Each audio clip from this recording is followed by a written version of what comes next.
Ahí está, ahí se ve. Perfecto, perfecto. Bueno.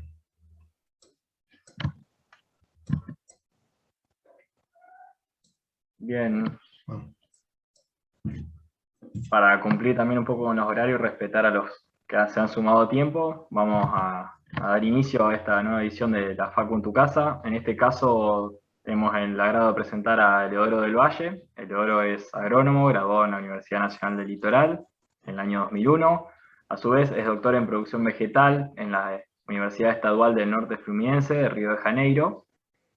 A su vez es docente tanto de grado, pregrado y posgrado en la Facultad de Ciencias Agrarias, en la Cátedra de Zoología Agrícola, y además se desarrolla como docente e investigador de CONICET. Su tema de investigación es la nematología y la zoología agrícola en general. Así que, Eleodoro, te cedo la palabra para que nos cuentes un poco en qué estás trabajando. Bueno, buenas tardes a todos. Bueno, desde ya agradecer a la gente que organiza el ciclo de estas charlas por permitirme participar y poder compartir esta charla de hoy que nosotros tenemos, que es Nematodos, el enemigo oculto, y ya vamos a ver por qué. En realidad no son tan ocultos, no están tan ocultos como uno quisiera, y yo vengo desarrollando actividades en la Cátedra de Zoología Agrícola, y mi área de investigación, como mencionó Guillermo, es con nemátodos. Nemátodos de importancia agrícola, tanto los buenos y los malos. Hoy nos tocan los malos, que son los parásitos de plantas, pero también con los buenos, que son los parásitos de insectos. ¿Sí? Entonces, le quería mencionar desde cuándo data la relación del hombre con los nemátodos. Y acá la primera imagen que existe es a nivel de la época bíblica, y ustedes pueden ver, no sé si consiguen ver acá, un nemátodo que está en el interior de una persona, o sea que es un parásito de vertebrados, y médicos, ¿sí?, que en este caso tienen como un estilo de varilla y que va enroscando el nemátodo con mucha paciencia para poder sacarlo del cuerpo del hombre y poder limpiar de ese parásito a las personas. Esta es una enfermedad que se llama enfermedad de Guinea, que fue muy importante en aquellas épocas y que nació de África y se fue diseñando para Europa y otros lugares. Entonces de ahí data el conocimiento de nemátodos para el hombre, ¿no? Luego, llevando un poco más a lo que son los parásitos de plantas, los primeros registros comienzan a aparecer en 1850, con nemátodos que afectaban al trigo. ¿Por qué? Lo veían porque colocaban semillas de trigo en un recipiente de agua y empezaban a ver cómo los nemátodos empezaban a salir, o sea, veían como hilitos saliendo de esa semilla, y entonces empezaron a detectar que era un problema para la productividad del trigo en aquella época, y también posteriormente, también en 1860 aproximadamente, en Brasil, en plantas de café. Acuérdense en que en aquella época la producción de café era uno de los principales productos de exportación del café que enviaban desde América del Sur a Europa, ¿no? Y en ese caso el nematodo de las gallas de género Merodeogina. Entonces, cuando nosotros mencionamos nemátodos, la palabra en sí significa con aspecto de hilo filamentoso, que es lo que nosotros podemos ver en esta imagen. Yo le agregaría también de aspecto también hialino que significa como transparente, ¿no? Entonces, eso es lo que es un nemátodo. En general, los nemátodos que son parásitos de plantas no son tan pequeños, sino que tienen en general entre 0,5 y 1 milímetro. Algunos son mayores, entonces no son tan pequeños como por ahí nosotros nos imaginamos, que tienen el tamaño de una bacteria, que son de unas pocas micras, a estos organismos que ya son multicelulares, mucho más complejos y de mayor tamaño, ¿no? Sepan que existe dentro de lo que son nemátodos una gran diversidad biológica y ecológica. Eso hace que los grupos sean muy complejos y con diferentes nichos. Existen los nemátodos los que nos interesan hoy, que son los nemátodos parásitos de planta, los parásitos vertebrados, los de vida libre, que actúan, perdón,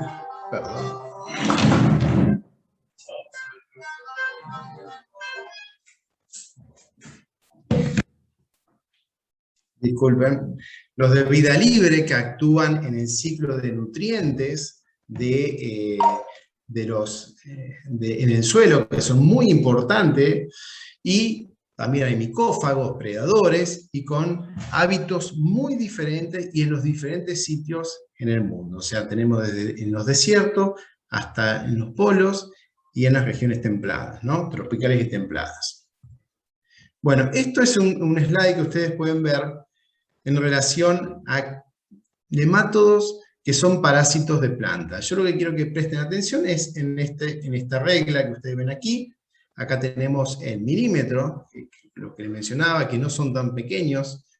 En general tienen más de 0,5 milímetros y algunos con varios centímetros, ¿no? Ahora, usted le puede sorprender que estos nemátodos son de tipo globoso, en forma de pera, y son de los más importantes, por ejemplo, Meledogina, Heterodera, ¿no? No quiere decir que estos no tienen un estadio, son siempre de esta manera. Esta es la hembra adulta, pero en algún estadio de su ciclo de vida han sido filamentosos, ¿no? Después vamos a ver con mayor detalle. Bueno, acá lo que podemos ver es el resultado de una extracción de nemato de una muestra del suelo. ¿Qué es lo que vemos acá?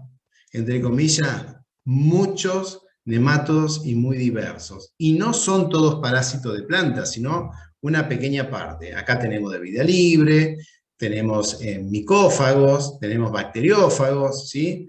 Entonces, ¿qué es lo que me importa a mí de esto? Es saber, de toda esta diversidad de nemátodos que existe en el suelo, saber cuáles son los que me pueden preocupar a mí como ingeniero agrónomo o profesional de las ciencias agrarias en mis cultivos, en mi producción, en mi explotación. De hecho, acá, de todos estos, solo una pequeña parte son parásitos de planta, el resto no. Entonces, el diagnóstico de los nemátodos es muy importante. Bueno, acá en este esquema podemos ver algunos géneros, Meledogina, Heterodera, Rhotinencus, que lo importante de observar en este caso es que el parasitismo se establece en diferentes sitios de la raíz, ¿sí? Entonces, por ejemplo, Heterodera y Meledogina en el cilindro vascular, Rhotinencus, Rhotinenchulus en el periciclo, en otros en la endodermis, otros cerca de la epidermis. O sea, la forma de parasitismo es muy diferente de acuerdo al nemátodo que esté afectando a la planta, ¿sí?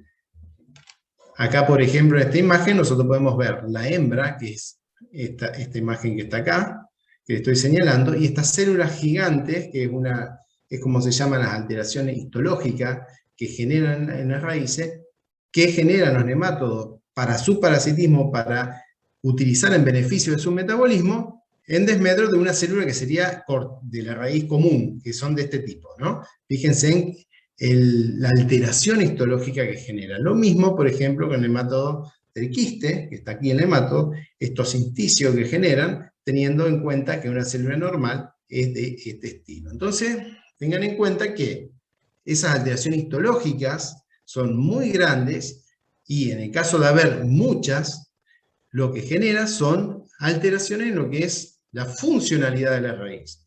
Básicamente lo que es absorción de agua y nutriente y translocación de fotoasimilados.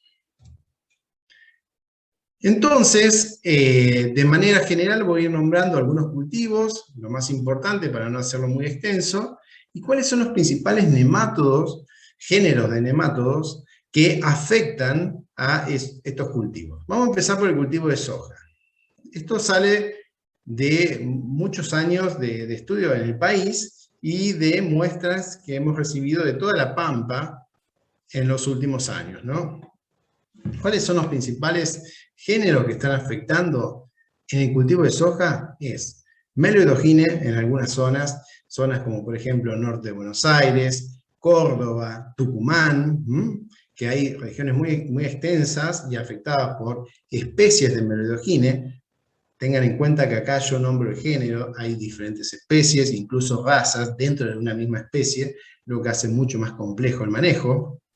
Heterodera-glicine, este es el nemato de la galla, el melodogine es el nemato de la galla, el nombre común. Heterodera-glicine, cuyo nombre común es el nemato del quiste de la soja, que afecta al cultivo de soja. Pratylenchus, nematodo de las lesiones, y Helicotylenchus, nematodo espiral. En términos generales, estos son los que afectan a nuestro cultivo en la pampa, y la pérdida ocasionada a nivel global por nematodos en el cultivo de soja se estima que es de un 10,6%. O sea, es una pérdida bastante importante, muy significativa en términos productivos y económicos. De aquí es que hay que empezar a ver y a diagnosticar los problemas que están ocasionando estos organismos. Miren aquí, por ejemplo, este es un lote de soja que es afectado por melodogine, y ustedes pueden ver esta situación que ven aquí, que son hojas, plantas menores, cloróticas, con problemas, manchones, que es una típica distribución generada por nemátodos. Pero esto es en casos donde existe alguna limitante en esos lotes productivos, que es cuanto la limitante es mayor, más fácilmente se van a ver los daños ocasionados por los nemátodos. Ahora, ¿cuál es la situación que ocurre en Argentina? Es esta que ustedes pueden ver aquí. Es un cultivo donde aparentemente está todo bien, está creciendo normalmente, y cuando nosotros vamos con una pala y sacamos raíces de planta, empezamos a observar esto aquí.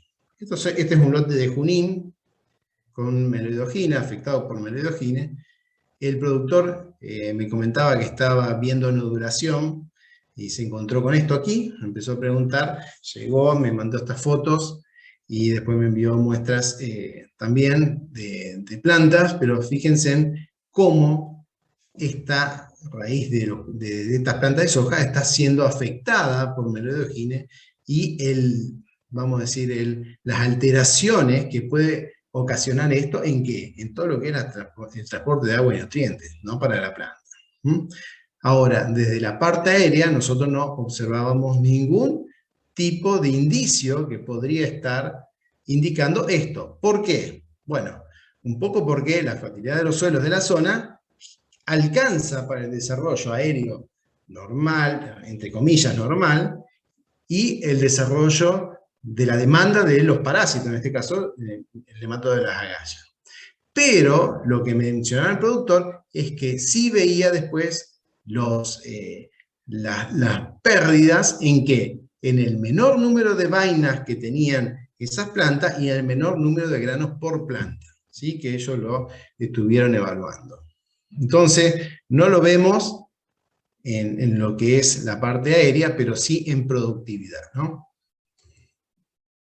Presten atención aquí cómo estaban estas plantas. Miren lo que es el sistema radicular, muy afectado. Y este es un juvenil de segundo estadio, que es el que eclosiona de los huevos, y es el que infecta las plantas, ingresa por los ápices radiculares para después mudar y cambiar a tornarse una hembra, o un macho en el caso de que sea un macho, vuelve a su forma filiforme, y formar la galla en el caso que sea la hembra, y generar los huevos. Lo que nosotros vemos aquí es otro nematodo que afecta a la soja. Estos manchones que ustedes pueden ver es el nematodo del quiste. El nematodo del quiste, el quiste es esto que ustedes pueden ver aquí, que es la cutícula de la hembra, que la hembra muere y en su interior conserva huevos y los protege. Entonces esos quistes están en el suelo y pueden permanecer varios años, más de 8 años ya comprobados, de que pueden permanecer en el suelo, y en el caso que no haya hospedadores, poder infectar cuando vuelva un hospedador susceptible, ¿no? Ahora, melodogine, como lo habíamos mencionado, afecta a una gran cantidad de especies vegetales. En el caso de Heterodera ya es mucho más restringida, principalmente al cultivo de soja. Entonces, si nosotros le quitamos el hospedador, el parásito, la cantidad, la población va a ir disminuyendo año tras año, ¿no? La situación es la misma en Santa Fe. Se han hecho estudios donde los quistes están en casi todos los departamentos de la provincia de Santa Fe, pero en poblaciones relativamente bajas, lo que es bueno, pero sí tenemos que saber que en algunos casos se generan focos con una alta cantidad de de Heterodera y que generan pérdidas productivas. Este es el juvenil de segundo estadio, en su forma filiforme, una imagen más cercana. Y estos, por ejemplo, lotes del sur de Santa Fe, lo que vemos aquí, esto no es que no se puede ver. Por ejemplo, como mencionábamos, en el caso del nematode de las gallas, nosotros vemos agallas, muy claramente, o sea que lo podemos observar con un poco de detenimiento. Aquí también, con Heterodera, podemos ver estas puntuaciones blanquecinas, que después se van oscureciendo, estas, son las hembras, ¿sí? Las hembras de Heterodera que están en la raíz. Si nosotros prestamos atención, las podemos observar, ¿no? Para que tengan una idea del tamaño relativo, aquí tenemos 1, 2, 3, 4, 5 hembras de Heterodera que están presentes en las raíces de soja, ¿no? Una imagen de lupa, en este caso la hembra está en el cuerpo de la hembra, la mayor parte del cuerpo está en la parte externa a la raíz, está en la parte anterior, en el cilindro vascular, y los huevos van a ser generados aquí, ya directo en contacto con el suelo, eclosionan y los juveniles vuelven a ingresar en la raíz. Tengan en cuenta aproximadamente que el ciclo se cumple de acuerdo a las temperaturas y las condiciones del ambiente, pero más o menos entre 25 y 35 días, 40 días, depende de las condiciones. Bien, otro nemátodo que afecta al cultivo de soja, cuyos daños también los podemos ver. Ojo que acá sí se pueden confundir con efectos de daño por hongo, causadas por hongo, por otras enfermedades. Y acá este es el daño que generan Pratylenchus. Pratylenchus es un nemátodo que tiene un ciclo de vida muy diferente a los que estuvimos hablando, que actúa, entre comillas, como si fuese un minador en el interior de las raíces y va generando daños físicos a las raíces, alimentándose, colocando huevos, y a su vez va generando vías de ingreso para hongos que, si no tuvieran ese daño generado por los nematodos, no podrían ingresar a la planta. Entonces muchas veces se genera el daño propio del nemátodo más el de hongo, generalmente el género Fusarium principalmente, generando un complejo, ¿no? Una situación mucho más complicada de poder manejar. Este es una hembra de Pratylenchus, y como les mencionaba, esto es una técnica en la que se colorean eso que ustedes ven en color, de color rojizo, son los nemátodos en el interior de las raíces que están clarificadas. Presten atención la cantidad que hay y los daños que pueden estar causando. Todos estos nemátodos están migrando en el interior, y a medida que van migrando se van alimentando y generando muerte celular. Bien, ahora en el cultivo de maíz. En el cultivo de maíz, ya Meridogine no es un problema muy serio. Heterodera no afecta al maíz, pero sí Pratylenchus, el mismo que atacaba soja, Helicotylenchus, que también afecta soja, Tylenchorhynchus y Trichodorus. Esto lo digo ¿por qué? Porque acá hay que empezar a relacionar con las rotaciones de cultivos, ¿no? Para que un cultivo no me dispare la población de un nemátodo y tengamos problemas en la secuencia, ¿no?, de cultivos. Entonces acá tenemos nuevamente Pratylenchus, como les mencionaba, en mi opinión es el más importante en el maíz. Hay poblaciones muy, muy elevadas en toda la región pampeana. Acá, por ejemplo, en la zona central de Santa Fe hemos encontrado poblaciones de más de 3.000 individuos en raíces de maíz, lo que es altísimo, y sin duda genera una fuerte reducción de la productividad. Ahora, bueno, acá tenemos una imagen que muestra bien, por ejemplo, un testigo con dosis creciente de juveniles de Pratylenchus penetrans, en este caso una de las especies que tenemos presente, y el daño que va generando en las raíces. Prestando atención que como es lógico, a mayor cantidad de nematodos, mayor daño y disminución de la funcionalidad de las raíces. Acá una coloración. La coloración, en este caso, ustedes pueden ver que tenemos un montón de juveniles en el interior, y lo que pueden ver aquí, estos puntos que están más cortitos son los huevos que están generando en el interior de las raíces, que van a eclosionar y que van a seguir alimentándose y dañando la raíz. O sea, un ciclo diferente. Por eso hay que tratarlo de forma diferenciada. Esto se puede observar esto, por ejemplo, una raíz de maíz afectada por Pratylenchus. Fíjense en estas lesiones, este tipo de lesiones. Ahora, cuando yo hago eso a campo, no lo puedo ver.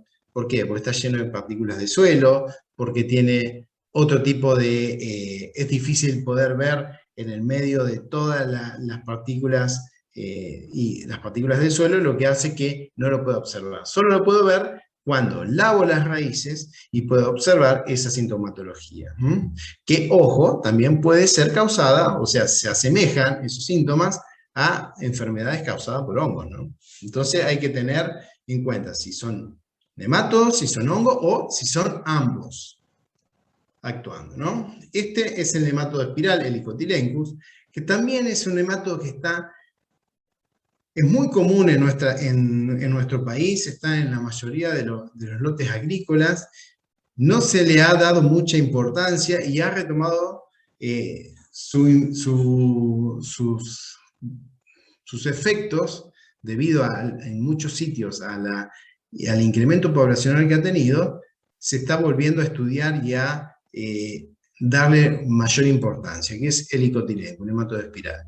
Ahora, para que ustedes puedan comparar entre los nematodos que estuvimos viendo, podemos decir que tanto Meloidogyne, Heterodera, tenemos como poder observarlos, ¿sí?, a campo.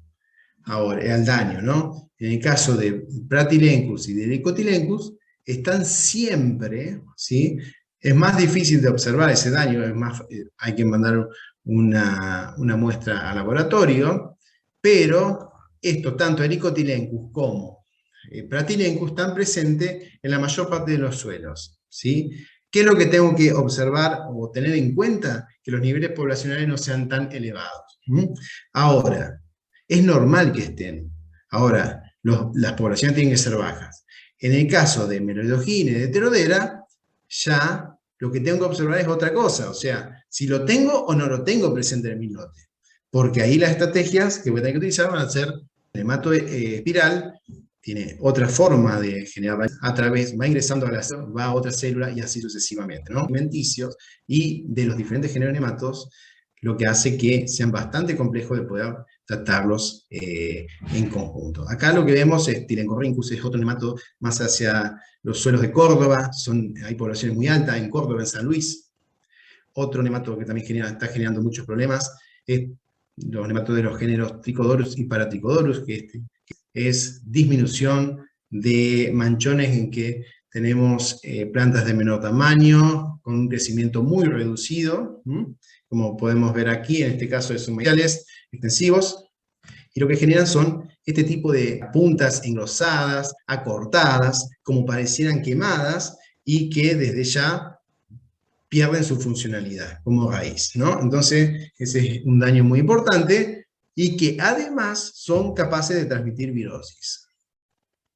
Para el cultivo de trigo, las pérdidas se estiman en un 7%, menor que en otros cultivos, teniendo en cuenta que el ciclo se da con temperaturas mucho más bajas, y con temperatura, ¿no? Entonces eso hace que las poblaciones se mantengan más tranquilas. Pratylenchus y Helicotylenchus, principalmente, de importancia hortícola, por ejemplo, papa. Papa tiene una gran variedad de nematodos difíciles de manejar. Meloidogyne, nematodo de las agallas. Nacobus aberrans, este es otro, que es el falso nematodo de las agallas. Globodera rhotoquiensis y Helicotylenchus. Se estiman pérdidas de un 12% aproximadamente a nivel global. Fíjense en los daños que genera en los tubérculos.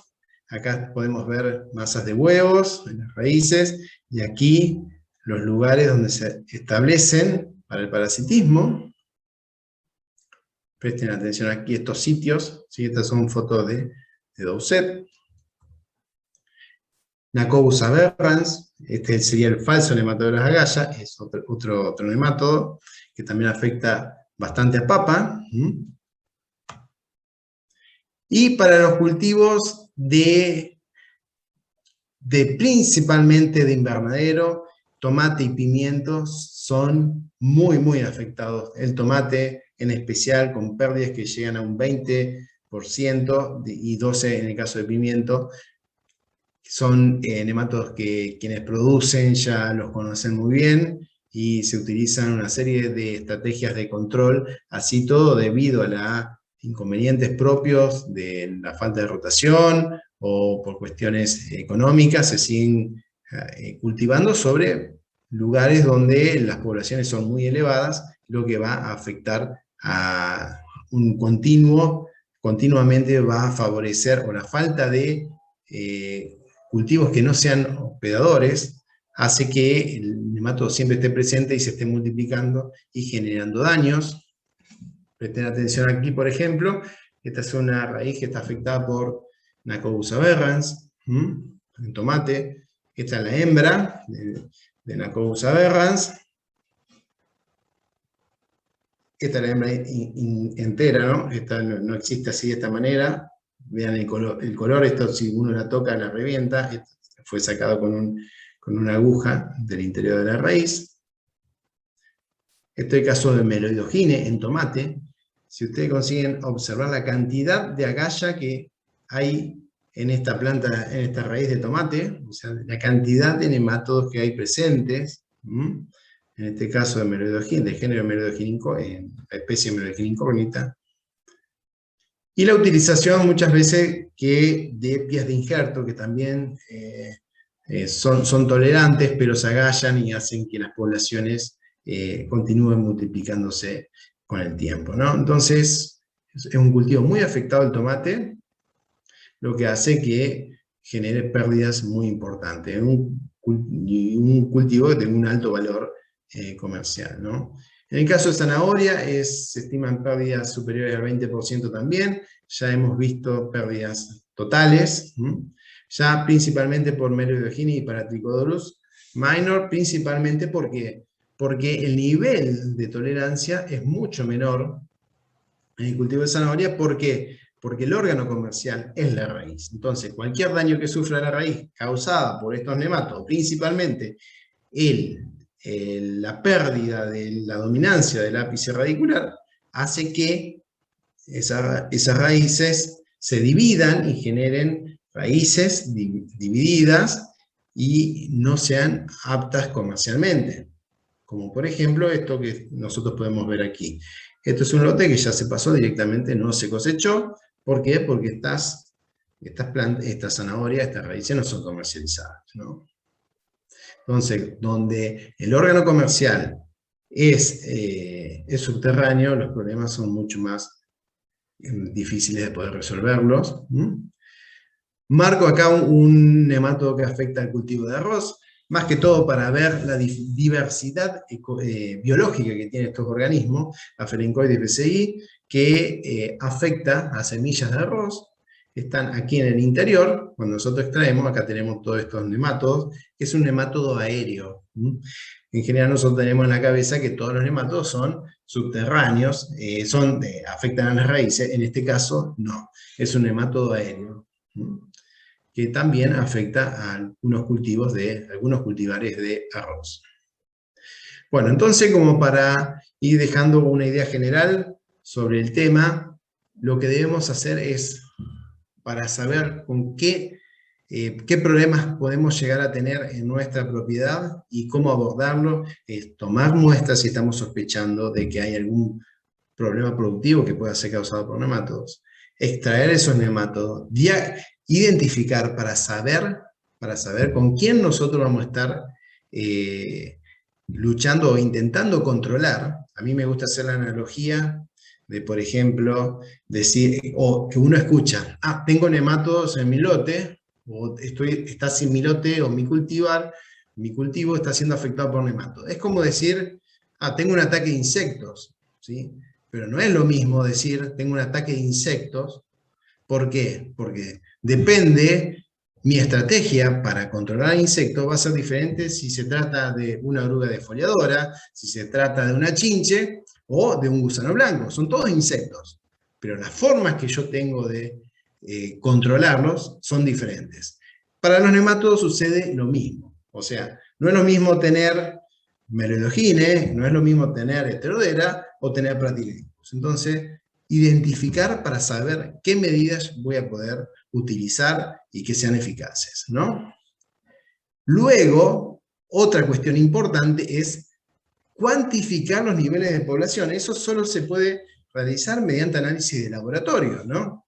Entonces, un análisis nematológico de suelo y de raíces, nosotros acá desde la facultad tenemos a la comunidad, a todos los productores, para hacer ese tipo de análisis. ¿Por qué? Porque ahí vamos a saber si es la cantidad de nemátodos que hay en el suelo de determinado género es preocupante o no, o me va a generar daño o no me va a generar daño, o es una cantidad poblacional relativamente baja que no me va a afectar y no tengo que tomar ninguna medida de control.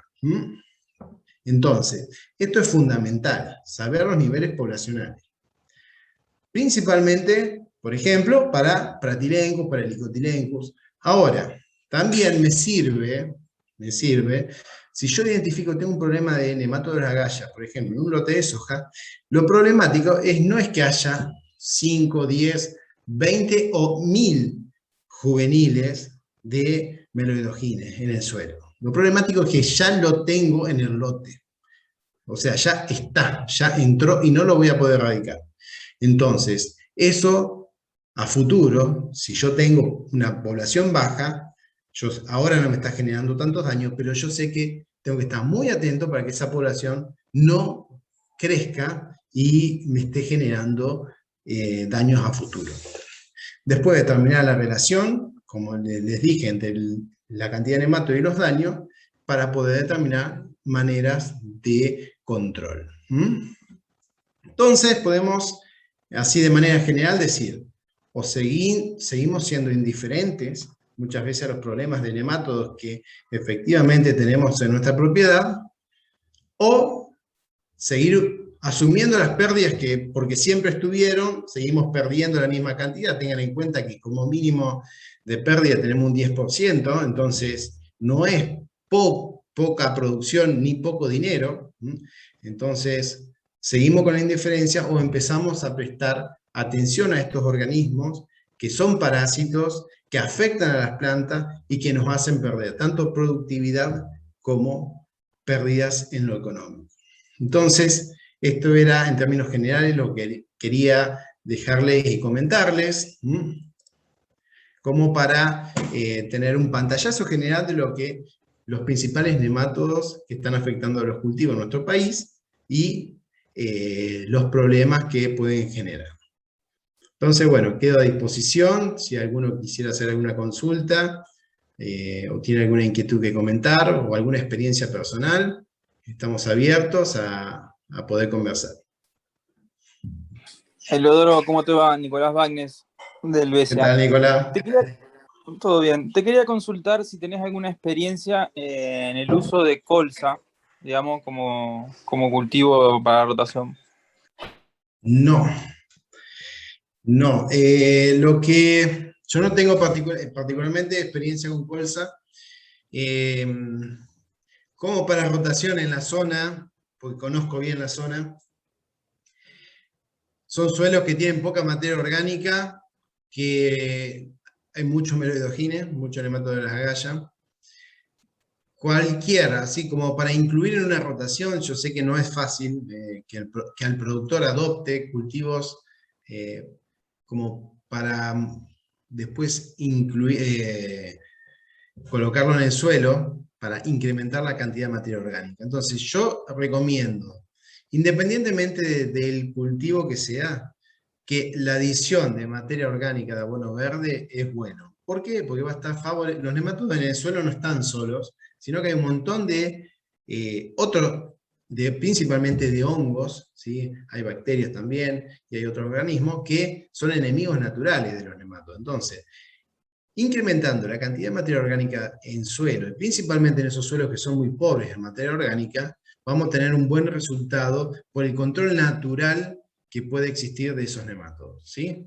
Brasicáceas, por ejemplo, son de excelentes resultados para nematodos, principalmente Hemeroidogine, y ya se sabe que generan precursores como isotiosanatos y glucosinatos, que actúan de una manera de un estilo de tipo repelente de nematodos, ¿sí? O sea, hay muchos trabajos mostrando la efectividad de esos compuestos. Entonces, en la zona se viene haciendo mucho con, por ejemplo, cultivos con repollo, que hemos hecho algunos ensayos que han funcionado muy bien, cultivo de MOA, pero básicamente cualquier adición de materia orgánica en suelos con tan poca materia orgánica es muy beneficioso. Perfecto, Leodoro, muchas gracias. De nada.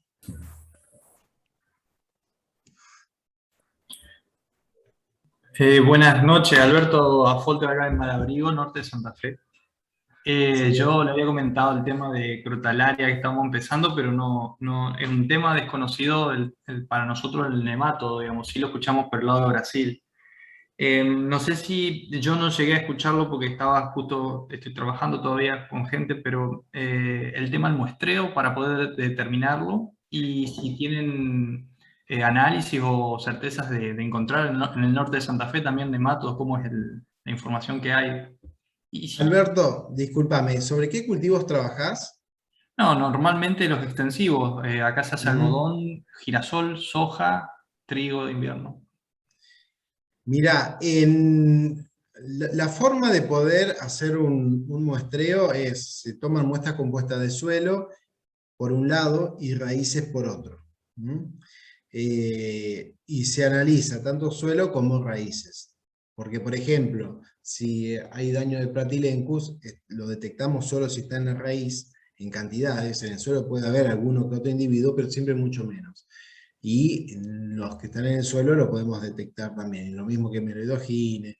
Se toman muestras de suelo compuestas con un barreno de suelo, los de tipo de fertilidad, y por otro lado raíces, ¿no? Raíces, ¿cómo? No arrancando la planta, sino las raíces que están en plena, raíces finas, que están en un crecimiento activo, y no las raíces gruesas donde ya el nematodo ya estuvo, vamos a decir, ya generó el daño y no está en su mayor niveles poblacionales en esa zona, generalmente la parte superior, sino las raíces están en crecimiento activo. Se toman muestras de diferentes sitios dentro del lote, y eso se envía al laboratorio para el análisis. Nosotros acá en la Facultad de Agrarias tenemos el laboratorio que genera esa información. Ahora,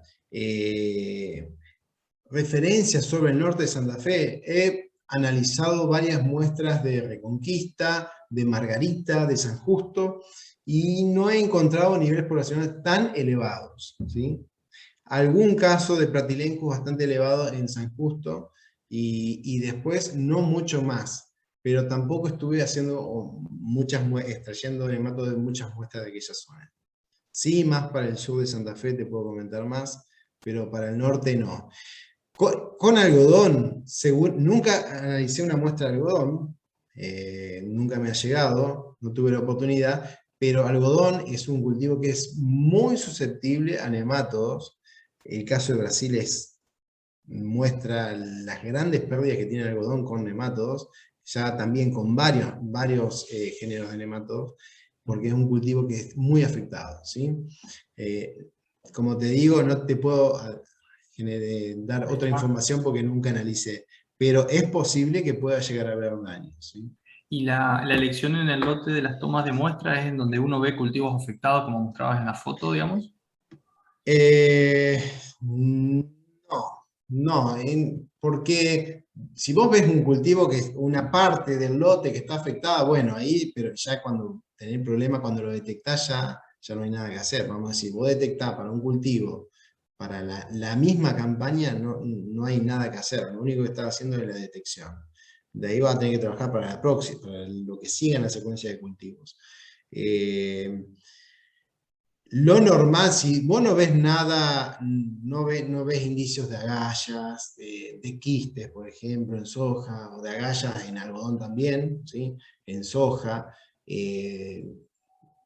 ahí puede quedarte, o lesiones que sean muy graves, como el caso que pueda ser generado por el Dicotyledonus, no habría, es como que posiblemente no haya mayor problema. Si vos empezás a ver ese tipo de síntomas, lo que podés hacer es enviar una muestra a analizar, como te decía, o sea, no arrancando la planta solamente, sino con mucho cuidado, con una pala, observando las hembras que podés llegar a ver, o las agallas, o las lesiones que pueda haber en las raíces, ¿no? Depende del nemato que pueda llegar a ver en ese lote.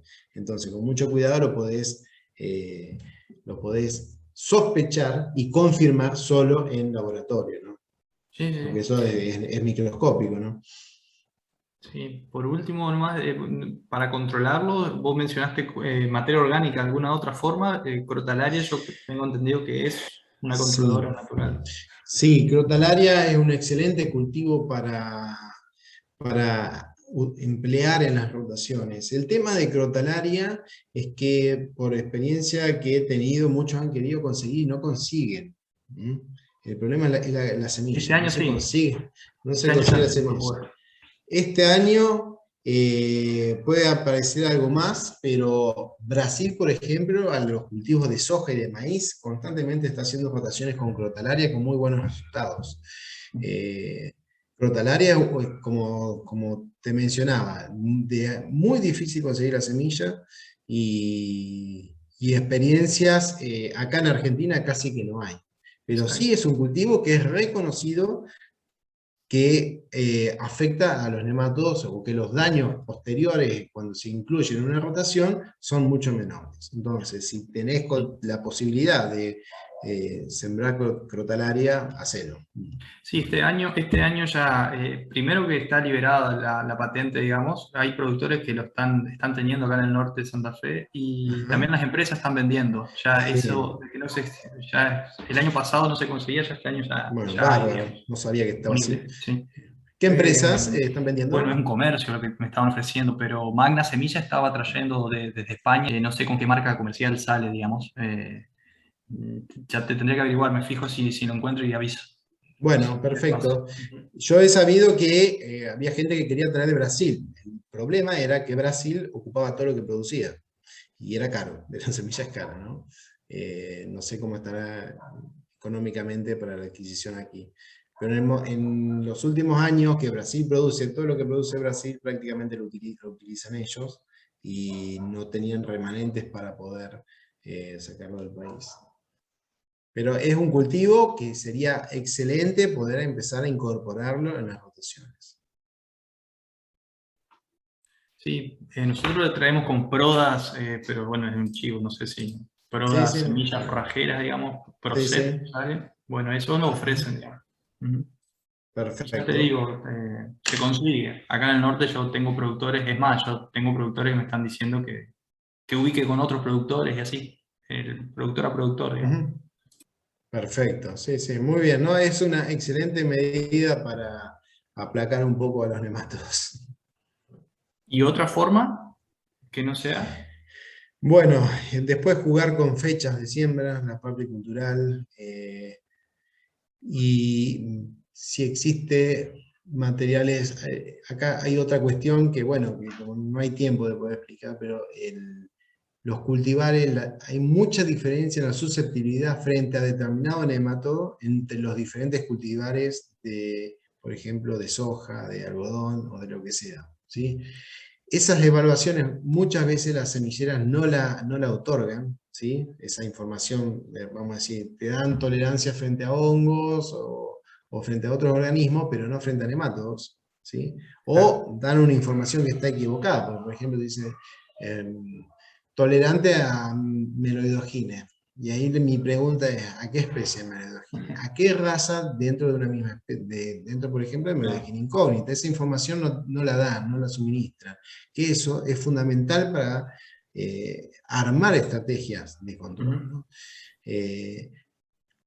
en los últimos años eso ha empezado a tomar un poco más de forma en algunas empresas y posiblemente a futuro tengamos mejor información respecto a ese aspecto de la susceptibilidad de los materiales a determinados nemátodos. Pero todavía falta mucho, mucho en ese aspecto. Porque de eso es que nosotros agrónomos nos tenemos que agarrar para poder seleccionar un cultivar que utilizar a campo, ¿no? Exacto, gracias. De nada. Buenas, ¿Sí, Jonathan? ¿se me escuchan? Sí. Sí, sí, sí, te Para escucho bien. aportar un poco con respecto a lo que decía Nicolás, soy de Cafayate Salta, trabajo en cultivos de vid, Sí. suelos arenosos están infestados de nemátodos, y ahora estábamos por realizar unos ensayos con colza, pero lo que pasa es que la colza hay que incorporar el cultivo estando en verde. Sí. Y bueno, como la colza es un cultivo más comercial, resulta ser un poco caro. Entonces, lo que hicimos es pasarnos a otra basicacia como la mostaza blanca. ¿La mostaza blanca? Sí, mostaza blanca. Es mucho más barata y la incorporación se la debe realizar estando en verde, antes de floración. Porque Sí. a medida que va floreciendo, la cantidad de los isotiosionatos y los glucosinatos disminuye. Sí, sí. Entonces hay que incorporarlo a verde. Bueno. Que es algo para tener en cuenta, digamos, en vez de usar colza, que es cara, por ser hecho ya que hay híbridos y es un cultivo comercial, utilizar mostaza, que es lo que estamos haciendo nosotros acá en Cafayate. Muy buena otra acotación, cuestión, Jonathan. Sí, gracias. Otro método que estamos haciendo, un método conjunto, es utilizar la gallinaza o el guano de gallina. Preferentemente debería ser un guano de gallinas de la parrillera, porque como lo hacen en cama de aserrín, es como que se composta un poco mejor, a diferencia de las gallinas ponedoras, que es el guano mucho más puro y es mucho más fuerte. Bueno, eso digamos que es otro método que estamos tratando de hacer usando el mostaza y gallinazo.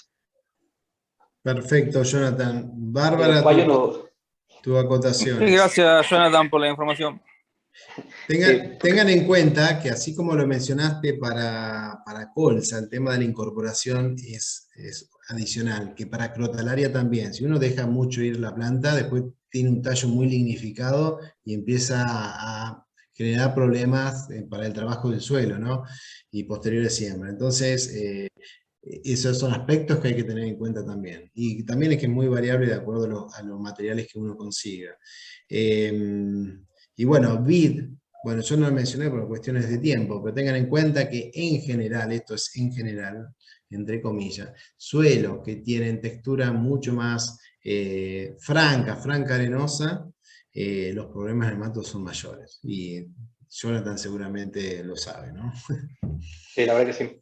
Bueno, no es un chivo, pero está bueno saberlo también, que Sí. también esta vez estamos por incorporar un producto que se llama Azolum, Sí. que es medio natural, tiene azospirillum, tiene un poco de tricoderma, hay un Azolum nema, que tiene aumentado un poco de pseudomonas, que eso sí combaten a los nemátodos, siendo antagónicos. Entonces lo que estamos haciendo es un manejo integral, entre manejo de suelo a través de lo que es la colza y la gallinaza, y un manejo fortalecedor de raíces, como ser la tricoderma y los azospirillum. Sí, perfecto. Ojo, una salvedad a lo que decís. No me estoy refiriendo a los productos que ustedes utilizan, pero cuando uno dice tricoderma que afecta, el tricoderma en general, por más que pueda llegar a haber algún reporte que tenga alguna actividad nematicida, en general no son nematicidas. ¿Sí? No, por eso te decía que favorece a las raíces, digamos, para Sí, tener raíces más son fuertes. promotores de crecimiento, pueden actuar como promotores Claro, de crecimiento. a eso iba, digamos. Ahí sí. Pseudomonas Que lo favorece mismo. Bacillus subtilis, que se está utilizando últimamente bastante, también Claro, puede tener algún pero también efecto. uno de los azolum estos tiene unas pseudomonas y tiene los bacillus, que eso sí afectan a los nematodos. Sí. Y tiene una parte que tiene la parte tricoderma, que es Sí. así, es para raíces. Entonces hace como fortalece la planta, ataca los nemátodos y ayudas al suelo con los manejo integral. Exactamente. Entonces, ahí, Jonathan, nosotros estamos usando también eso, Bacillus amiroliquefaciens, sí. y el Zurich, que es otro producto también Sí, lo conozco al Zurich. Sí. Tengan en cuenta que todos estos organismos biológicos, o sea alguna pseudomona, Bacillus subtilis, o sea, se comportan de manera muy diferente de acuerdo a la cepa que sea, ¿no? Entonces, eso hay que estudiarlo muy bien. Generalmente las empresas que venden esos productos lo tienen testeado, pero sepan que, por ejemplo, Bacillus subtilis, alguna cepa puede funcionar muy bien y otra directamente funcionar muy poquito. Entonces, lo que se hace generalmente un screening de todas las cepas, de todos los aislados que se puedan obtener, para ver cuáles tienen mayor actividad frente a, en este caso, a nemátodos. Pero sepan que no quiere decir porque es subtilis va a actuar como un nematicida y va a ser muy eficaz, o sea, puede o no, ¿se entiende? Entonces, a tenerlo en cuenta. Y otra cosa a tener que considerar, tratándose de biológicos, es que las condiciones del ambiente en el cual se van a aplicar esos biológicos tienen un gran impacto sobre la actividad que van a tener frente a un organismo, en este caso de los nemátodos. Entonces, no es lo mismo colocarlo en un suelo bajo las condiciones, por ejemplo, de Cafayate, que colocarlo acá en San Javier, ¿no? O en Río Negro, ¿sí? Las condiciones son muy diferentes y que esas bacterias se pueden establecer en determinado suelo. Hay una complejidad muy grande que está interactuando para determinar si va a funcionar o no, ¿sí? Solo para tenerlo en cuenta, porque muchas veces se aplican productos no de una manera adecuada o en lugares donde no funcionan, ¿no? Hay muchos casos de eso ya comprobados, productos que funcionan muy bien bajo determinadas condiciones, bajo determinados suelos y condiciones climáticas, y uno lo lleva 500 kilómetros al sur o al norte y dejan de funcionar. ¿Por qué? Porque tienen otro suelo, tienen otras condiciones de ambiente y hace que no sean efectivos. Sí, exacto.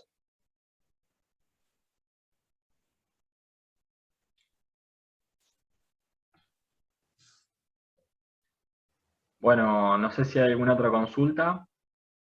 De paso aprovecho, Leodoro, a felicitarte, muy buena la presentación, muy clara, por lo menos para los que no estamos en el tema, para repasar. Bueno, gracias. No sé si hay alguna otra consulta, si no, respetando más o menos los horarios pautados, estamos cerca de la hora, así que de no haber más consultas, vamos a dar por finalizada la charla.